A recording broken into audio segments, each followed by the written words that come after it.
రోజు రాష్ట్ర వ్యాప్తంగా చంద్రబాబు నాయుడు, లోకేష్, పవన్ కళ్యాణ్ గారు యువతకు చేసిన మోసాన్ని, నిరుద్యోగులకు చేసిన మోసాన్ని ఎండగడుతూ ప్రతి కలెక్టరేట్ వద్ద కూడా యువత భారీ ఎత్తున ఈ రోజు ధర్నా చేస్తూ కలెక్టర్లకి మెమరాండం ఇవ్వబోతుంది.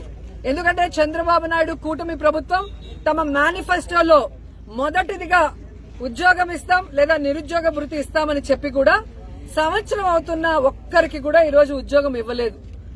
ఈ రాష్ట్రంలో 1,60,00,000 ఇళ్లున్నాయి. మరి ఆ ఇళ్లలో ఉన్న నిరుద్యోగుల పరిస్థితి ఏంటి? ఇప్పటి వరకు ఉద్యోగం ఇవ్వలేదు. అలాగే చంద్రబాబు నాయుడు మొదటి సంతకం చేసిన డిఎస్సీలో ఇప్పటి వరకు ఒక టీచర్ ని కూడా భర్తీ చేయలేదు. లోకేష్ గారేమో జనవరిలో జాబ్ క్యాలెండర్ రిలీజ్ చేస్తానని చెప్పాడు. ఇప్పుడు జూన్ వచ్చింది.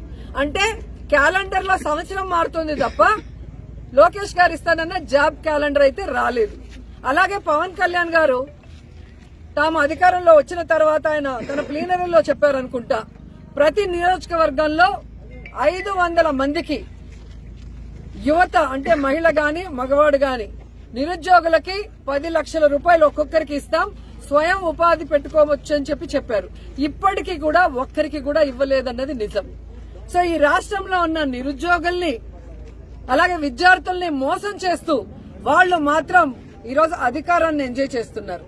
ఈరోజు ఈ రాష్ట్రంలో ఉండి ఓటేసిన నిరుద్యోగులు, విద్యార్థులు ఉద్యోగాలు లేక, నిరుద్యోగ భృతి లేక, కాలేజీలకు వెళ్లే వాళ్ళకి ఫీజు రియంబర్స్మెంట్ లేకుండా, అమ్మఒడి వేసే వాళ్ళకేమో అమ్మఒడి సక్రమంగా రాకుండా ఏ విధంగా కష్టపడుతున్నారో మనం చూస్తున్నాం.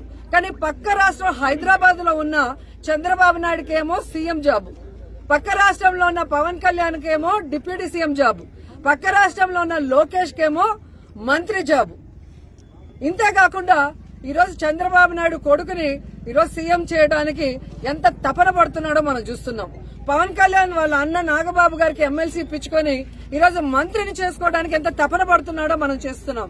కానీ ఈ రాష్ట్రంలో ఉన్న నిరుద్యోగులకు మనం మాట ఇచ్చాం, అది నెరవేర్చాలన్న తపన చంద్రబాబు నాయుడు గారికి, లోకేష్ కి, పవన్ కళ్యాణ్ కి లేకపోవడం అనేది చాలా బాధాకరమని కూడా ఈ సందర్భంగా తెలియజేసుకుంటున్నా. ఎన్నికల ముందేమో బాబు షూరిటీ, జాబ్ గ్యారంటీ అన్నారు. ఇంటింటికి వెళ్లి బాండ్లను పంచారు. ఈరోజు సూటిగా అడుగుతున్నాను, ఇంటింటికి వెళ్లి బాండ్లు పంచిన తెలుగుదేశం పార్టీ జేమ్స్ బాండ్లందరూ ఎక్కడికి పోయారు? ఈరోజు విద్యార్థులు అడుగుతున్నారు, నిరుద్యోగులు అడుగుతున్నారు, వాళ్ళకి రావాల్సినవి రావట్లేదని. మరి ఎక్కడున్నారు? సమాధానం చెప్పడానికి బయటకు రండి అని నేను అడుగుతున్నాను. ఎలక్షన్స్ ముందేమో పవర్ స్టార్ లాగా ఊగిపోతూ ఎన్ని మాటలు మాట్లాడతాడు పవన్ కళ్యాణ్. అదే పవర్ లోకి వచ్చాక ఫ్లవర్ యూత్ల చెవుల్లో పెడుతున్నాడు. ఎలక్షన్స్ ముందరేమో గబ్బర్ సింగ్ లాగా డైలాగులు చెప్తాడు.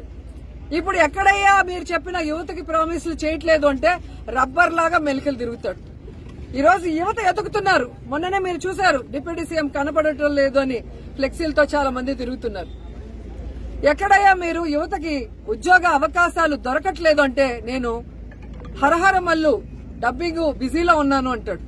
మరి 10 లక్షలు ఒక నిరుద్యోగికి ఇస్తాం స్వయం ఉపాధికి, ఎక్కడయ్యా మీరు అని వాళ్ళ పార్టీ వాళ్ళని అడిగితే ఆయన ఓజీ షూటింగ్ లో బిజీగా ఉన్నాడు అంటారు. ఇంకొకరు వెళ్లి నిరుద్యోగ భృతి అన్నా ఇవ్వండి అయ్యా, ఉద్యోగం ఇచ్చే లోపల 3,000, ఇప్పటికే 13 నెలలు అంటే 13 × 3,000 బాకీ ప్రతి కుటుంబంలో ఉన్న నిరుద్యోగికి అంటే ఆయన ఉస్తాద్ భగత్ సింగ్ షూటింగ్ లో చాలా బిజీ, మా ఫోన్ కే అందటం లేదని జనసేన వాళ్ళు అంటున్నారు. ఇంతకన్నా సిగ్గుచేటు ఏమైనా ఉందా?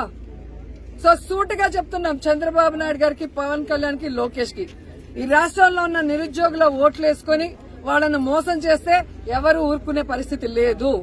వెంటనే ఈరోజు వాళ్ళకి ఉద్యోగ అవకాశాలు కల్పించాలి. లేదంటే అంతవరకు నిరుద్యోగ భృతి ఈ 13 నెలలతో సహా కలిపి ఇవ్వాలని కూడా ఈ సందర్భంగా అడుగుతున్నాను. ఎందుకంటే ఈ రాష్ట్రం డబ్బులతో చంద్రబాబు నాయుడు ఒక హెలికాప్టర్ స్పెషల్ ఫ్లైట్, అలాగే పవన్ కళ్యాణ్ ఒక స్పెషల్ ఫ్లైట్, లోకేష్ ఒక స్పెషల్ ఫ్లైట్ కొనుక్కుంటాడు. మళ్ళీ అందరికీ కలిసి స్పెషల్ హెలికాప్టర్లు. ఈ దుబారా ఖర్చులకి డబ్బు ఉంది కానీ యువతకి నిరుద్యోగ భృతి ఇవ్వమంటే డబ్బు లేదు అంటే ఎవరు ఊరుకుంటారు? కాబట్టి వాళ్ళకి నిరుద్యోగ భృతి ఇవ్వాలి, వెంటనే ఉద్యోగాలు చూపించాలి, ఆ తర్వాత ఫీజు రియంబర్స్మెంట్ బకాయిలు వెంటనే ఇవ్వాలి. ఎందుకంటే కాలేజీల్లో పిల్లల్ని ఈరోజు ఇబ్బంది పెడుతున్నారు, వాళ్ళు డబ్బులు కట్టకపోతే తరిమేస్తున్నారు. ఈరోజు వాళ్ళు చదువుకోకుండా ఇళ్లలో కూర్చుంటే వాళ్ళ కుటుంబాలు ఎలా బాగుపడతాయన్న ఆలోచన వీళ్ళకి లేదని నేను ప్రశ్నిస్తున్నా. కాబట్టి వైఎస్ఆర్ కాంగ్రెస్ పార్టీ ఈ యువత పోరుకి సంఘీభావం తెలియజేస్తున్నాం. యువతకు ఉద్యోగాలు నిరుద్యోగ వృత్తి వచ్చేంత వరకు, అలాగే చదువుకుంటున్న పిల్లలకి ఫీజు రియంబర్స్మెంట్ వచ్చేంత వరకు పోరాడుతూనే ఉంటామని కూడా తెలియజేసుకుంటున్నాం.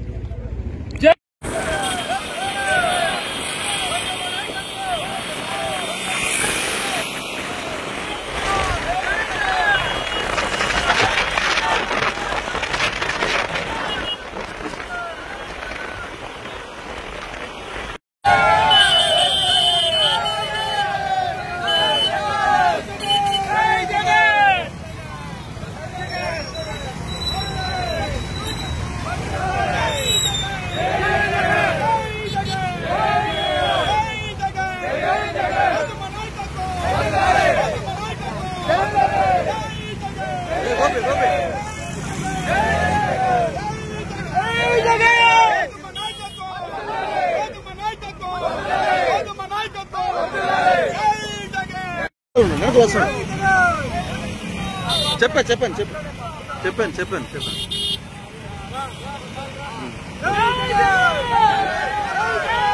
స్లోరా